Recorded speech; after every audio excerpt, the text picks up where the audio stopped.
Good morning, everybody. Welcome to the Daily Recovery Snack, sponsored by Recovery Concepts. I'm Chris.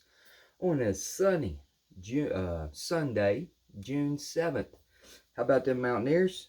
Don't know if y'all keep up with it or not, but the West Virginia Mountaineers, kind of home sweet home. Everybody starts somewhere. That's mine. Uh, it is advancing to the college baseball NCAA World Series, and slowly turning into a baseball school. Them boys up there are playing some ball, man. Sometimes it's hard to be a WVU fan.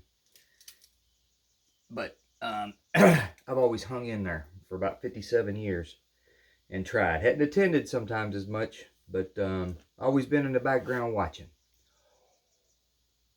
Hope y'all had a good weekend.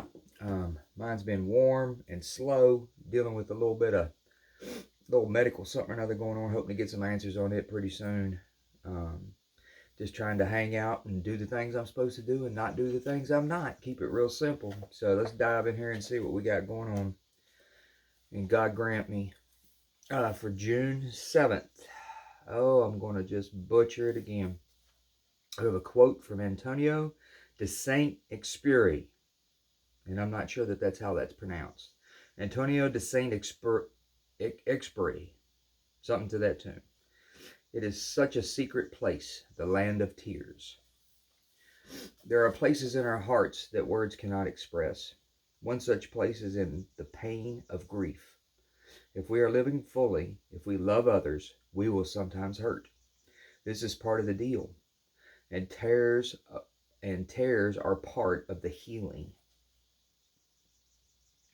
When we're grieving, it helps to reach out to others. It helps to let our higher power in. And it helps to remember that our tears honor the people and things we love. Our tears also honor our own heart for being able to love another, Now that we're in recovery, we never have to be alone with our pain. When we cry, we can have others with us to hold us in their warmth and safety when we have none of our own. We have true friends. Prayer for the day. Higher power, help me love well and learn my lessons easily so that the love can be great and the pain small. Today's action. Today I will think about the following questions. When was the last time I had a good, hard cry? Have I cried for the pain my addiction has caused me and others? Have I cried for the loss of my booze and my drugs? I might need to. It's okay. Stating that it could be a normal part of the process to grieve drugs and alcohol. I found that odd when I first showed up, but also extremely true. Part of my process of getting away from the drugs and alcohol was absolute grieving. Absolute grieving. I had one of my best friends I thought that had been with me for 30 years that was now not able to play with me anymore. And man, that brought grief. It brought grief because my mental aspect of it, the way that I looked at it, was one of a friendship. It wasn't one of medical necessity. It wasn't one of desperation. It was just, I didn't view it as it was when you consider the things that it was doing to me. I was blind, forest for the trees.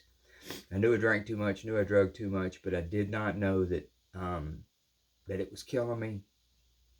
And it was the source of me not being able, doing those things was the source of me not being able to find a way away from those things. It was a vicious circle. And as far as the emotion thing and the cry stuff, man, I've had that occur to me a couple of times. I teach a good many groups on a weekly basis. And a lot of them, my sister, who passed away in 2004 of a very rare blood disorder, creeps into those things from the aspects of my story. Not all the time by any means, but sometimes she comes in there and it's weird. But like, I don't know the numbers, 1 out of every 40 or 50 times that I speak on her, I'll cry in front of 50 people. I'll have I'll have tears running down. I'll have emotion, and there will be emotion that comes out. And first time that happened to me, I was a little bit embarrassed. 10 plus years sober. At that point in time, I was a little bit embarrassed. And the more I thought about it, I went through it a little bit, and it took me back to my faith. Any way you look at it, there's not a whole lot of extra parts on a human being. In my world, women have particular parts, men have particular parts, but we both have tear ducts, 100%. And that, in my faith, I don't believe my God gives or takes anything that I don't need or do need from me. I believe if it's there, it serves a purpose. And if it serves a purpose in his outline of the building of me or of this species, who am I to say, well, I'm not supposed to cry? I'm not supposed to have that emotion. Now, conversely, I don't have to get up every morning and go find myself somewhere I got to lay down and go cry in the corner every morning. Now, thank goodness that ain't me. And if it is you, I hate that for you, and I'm not judging anyone. But I'm saying I'm kind of old school, and I don't have to have that every day or whatever. But when I do these days, I don't chastise myself and give me a bunch of raw bullshit over having emotion that I believe my God set me up to have, which there can't be a more clear indication to me that is normal. He wouldn't have given me tear ducts if he didn't expect me to use them. There was no other thought in his plan. I can't imagine that he thought there was a better way to put an Oreo into my stomach was through my tear duct. It couldn't have been that. I just don't believe that. I believe it was because every once in a while I'm going to need to cry out of happiness, possibly pain, possibly grief. But they're there for that. And that's how I view emotion and crying. There's a time and a place. There is a season. And it's okay when I go through it. And I'm so glad that I look at it these days, because I spent a lot of years on the other side of the fence thinking I'm the man. I'm supposed to be in charge. I'm not supposed to show this emotion. I am supposed to be the stable point for everybody else.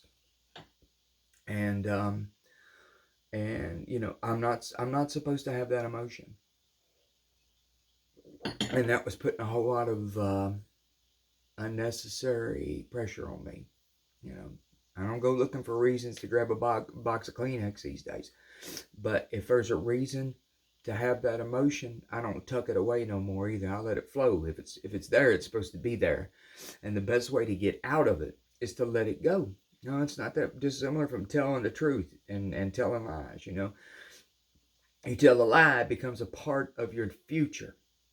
You tell a truth, it becomes a part of your past. Instantaneously. Absolutely instantaneously. Whatever you do with this right now affects the direction of which way it goes and how it affects the rest of your life. If something shows up, I got emotion, I cut it loose. That's just the way I see it. So anyway, appreciate y'all joining. Y'all know the deal. Please like the video, subscribe, share, whatever you're moved to do so. I'm glad you're here. If you feel moved to do so, I'd love to have you back. Lord willing, if he wakes me up again, we're going to do it again tomorrow for a Monday. Yay, Monday morning, man. Y'all make it a great Sunday out there. Get some rest, man.